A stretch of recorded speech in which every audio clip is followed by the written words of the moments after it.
मैंने अभी 15-20 दिन पहले जनरल इलेक्ट्रॉनिक्स के चेयरमैन हैं जैक वेल्स, उनकी बातें मैंने सुनी।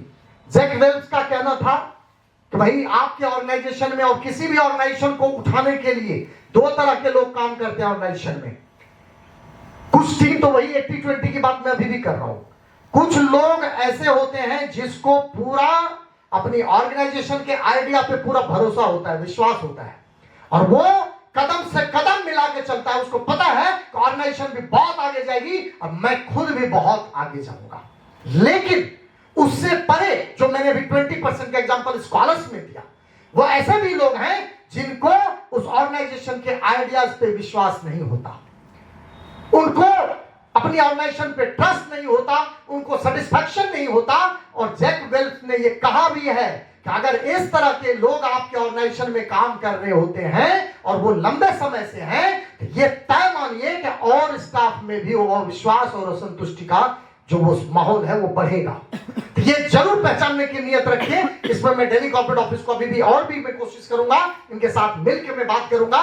भाई उनसे हमें कोई परहेज नहीं है, उनके लिए हमारे दिल में कोई बुराई नहीं है कि उनका बुरा हो जाए। ईश्वर सब कहेंगे हे बालाजी महाराज वो जहां भी जाए खूब तरक्की करे, बट स्कॉलर्स में इतनी पहचान हो कि ये हमारे उस 20% में है जो सेटिस्फाइड नहीं है, तो कम से कम हम इतना डिसीजन ले सके, उनसे हाथ जोड़ के गाजे बाजे के साथ, जैसा मैं कहता हूं, उनको हम कह सके कि नहीं भाई साहब आप हमारी संस्था में नहीं चल सकते।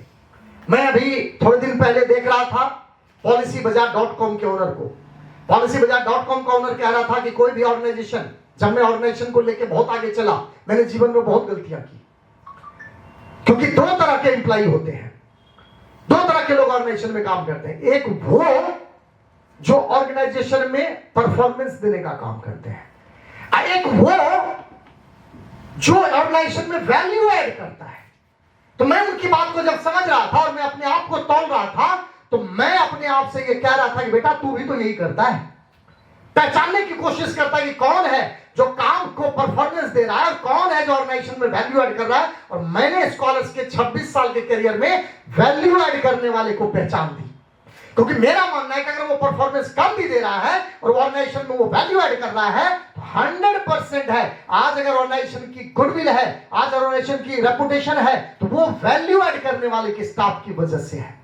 क्योंकि जब वैल्यू हो सकता है उसकी परफॉर्मेंस में थोड़ी कमी हो सकता है उसकी ट्रेनिंग पूरी ना हो सकता है वो काम को 100% ना दे पाता हो, लेकिन अपने ऑर्गेनाइजेशन के लिए लॉयल रहना एकदम कि भाई ये मेरा है, मुझे मेहनत करना है, तो नेचुरल बात है। वैसा वही लोग हैं जो मैं 80% की कहानी कर रहा था अभी।